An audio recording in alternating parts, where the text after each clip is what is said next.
On this episode of Black Pop Culture, Ghostbusters and the Black Experience. Damn.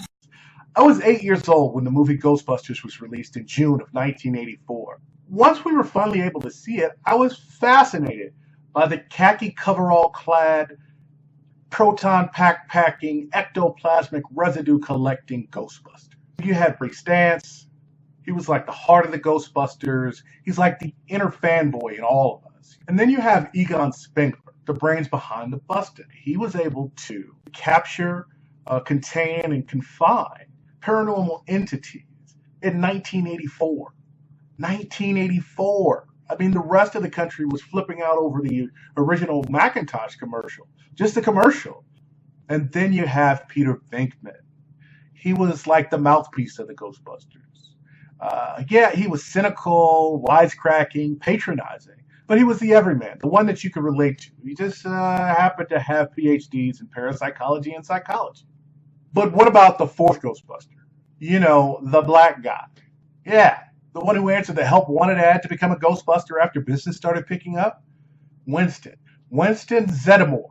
When we first meet Winston, he's in the process of being interviewed for the new position that's been created in order to assist with the now booming business of busting.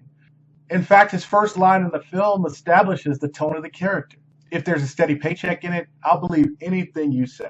Makes him seem more like a mercenary than a public safety specialist, if you can describe Ghostbusters as that. That's when it hit me. The character of Winston Zeddemore is basically the quintessential story of the black experience in the American workforce in the post-civil rights era. In the 70s and 80s, black folks just wanted a job with a decent wage.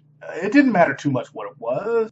You want me to run around New York City with a particle accelerator strapped to my back chasing ghosts?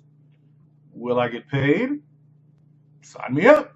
As the movie progresses, we see Winston as the main Ghostbuster responsible for driving and maintaining the Ecto-1. I'm almost positive that being the company chauffeur and auto mechanic wasn't in the job description. We also get to see Winston as kind of a lone wolf when he tells the rest of the crew that he's going to get his own legal representation when the Ghostbusters are put in jail. By this time, Winston, who wasn't necessarily a believer at first, is starting to believe in ghosts, but he still has absolutely zero faith in the American justice system. You know why. The reality of the quintessential black experience really sets in during the final act of the movie, right before the big showdown with the man. In this case, the Stay Puft Marshmallow Man. Our friend, Mr. Zeddemore, states, this job is not worth $11,500 a year. Hold up. $11,500? $11,500 a year. Even in 1984, the average wage income was $15.25. $11,500 is $5.53 an hour. Yeah, I also Googled that.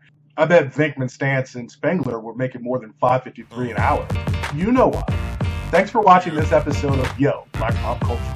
I'm Kraze Kreighton. Hey, if you like what you see, then like what you see. Subscribe to this channel and follow me on social media. You know how to do it.